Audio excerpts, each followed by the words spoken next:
Adolf Hitler. Adolf Hitler built the most feared war machine in human history. He conquered nations, orchestrated the systematic murder of 6 million Jews and millions of others, and held an entire continent in a grip of terror for over a decade. At his peak, he commanded the loyalty of millions who genuinely believed he was leading humanity toward a new era. By April 1945, that era was over. Soviet tanks were rolling through the streets of Berlin. The city was burning. The man who had once stood before screaming crowds of hundreds of thousands was now underground, trapped in a concrete bunker beneath the Reich Chancellery, surrounded by a shrinking circle of terrified loyalists watching their Führer deteriorate in real time. Hitler had stopped sleeping.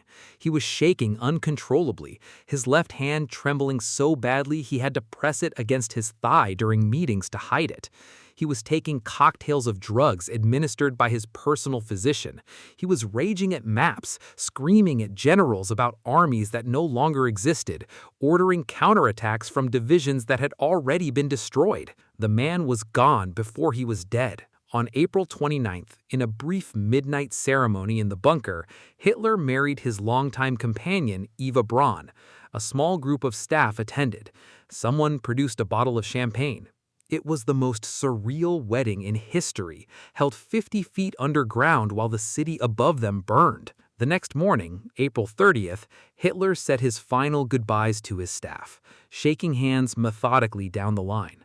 Around 3:30 in the afternoon, he and Eva retreated to their private study. What happened next was confirmed by multiple witnesses who were steps away. A single gunshot was heard. Then, silence. When staff entered minutes later, they found Eva Braun slumped on the sofa, dead from cyanide.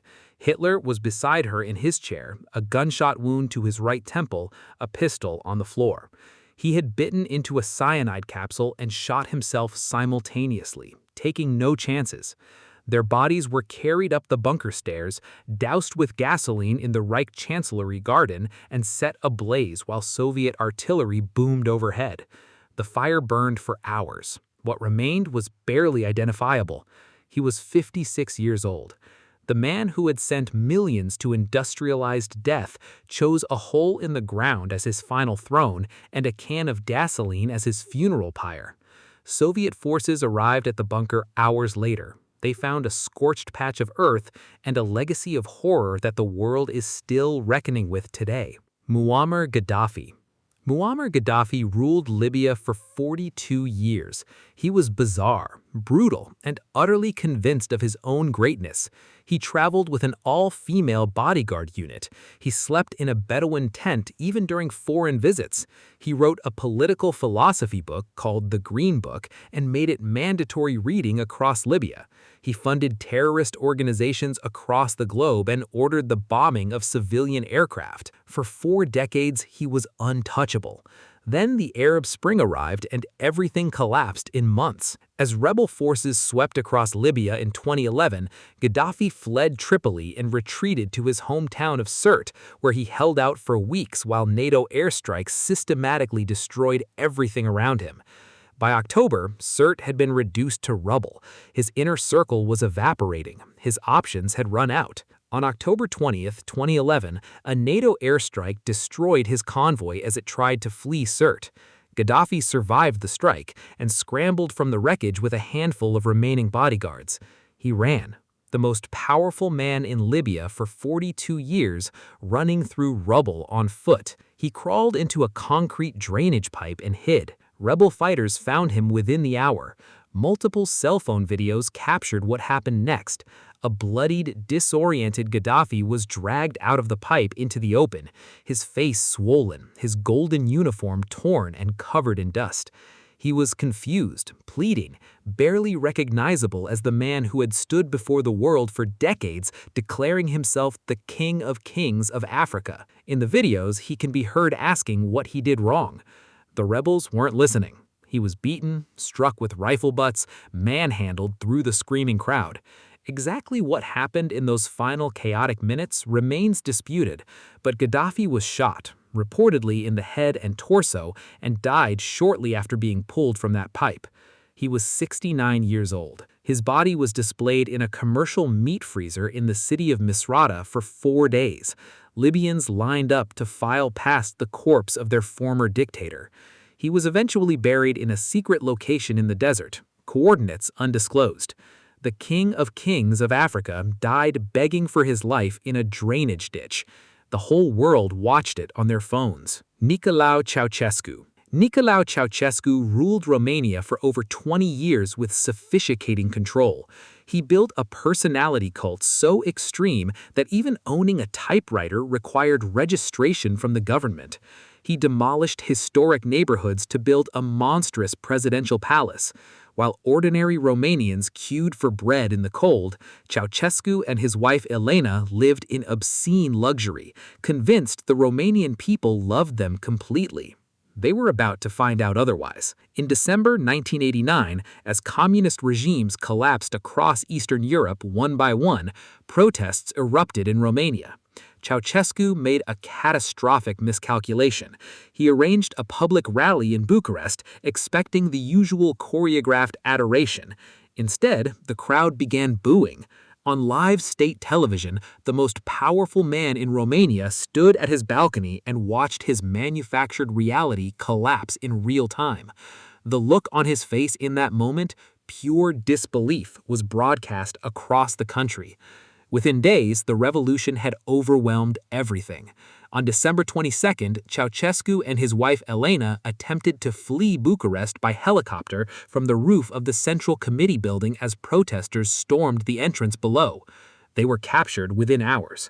3 days later, on Christmas morning, Nicolae and Elena Ceaușescu were brought to a military base in Târgoviște and put on trial in a small room. The whole proceeding lasted less than an hour.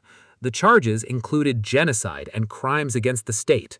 Elena repeatedly insisted the trial was illegal. Nicolae refused to recognize the court's authority. It didn't matter. The verdict was decided before they sat down. Guilty. Death sentence. Immediate execution. Minutes after the trial concluded, they were led outside to a courtyard wall. Elena reportedly asked if they could at least tie their hands together. The request was ignored. A firing squad lined up. The Ceaușescus were given no final words, no goodbyes, no last rites. The soldiers opened fire. Both dropped instantly, their bodies struck by dozens of rounds, over 100 bullets between them. The execution was filmed.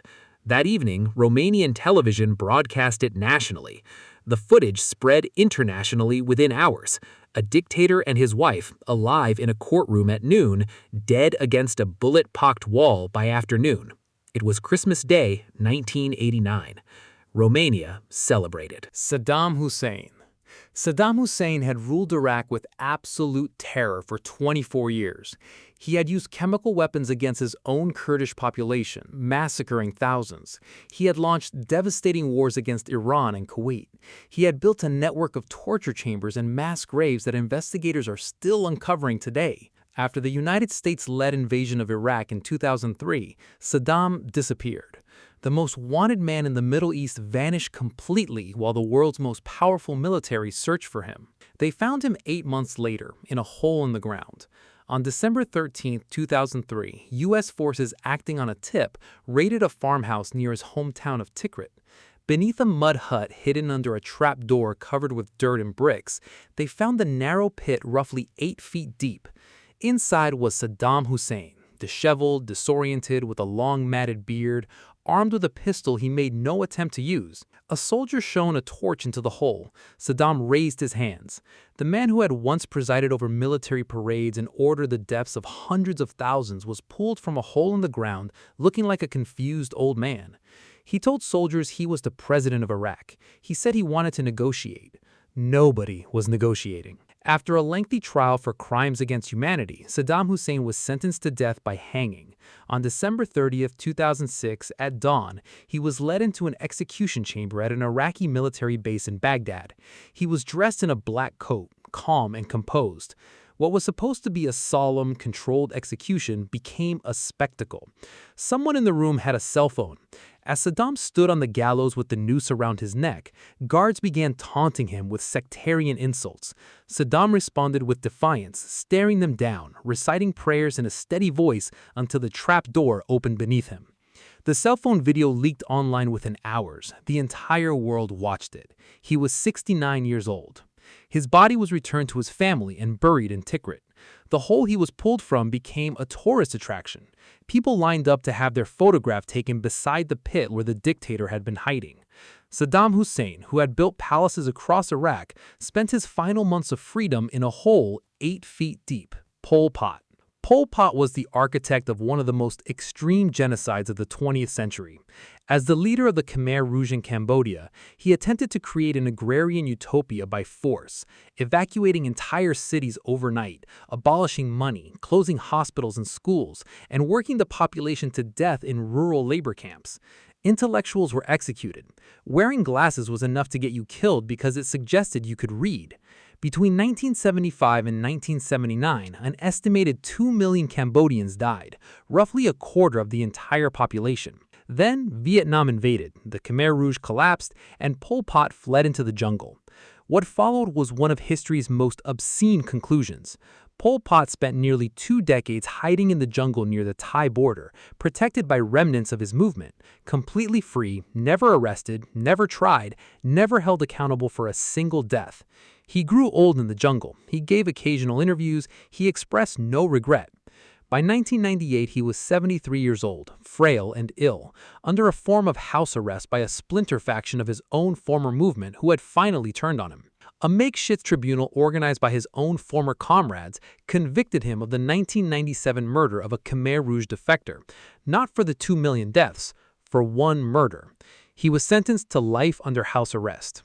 Then, on April 15, 1998, just days after remaining Khmer Rouge leaders had agreed to hand him over to an international war crimes tribunal, Pol Pot died in his sleep.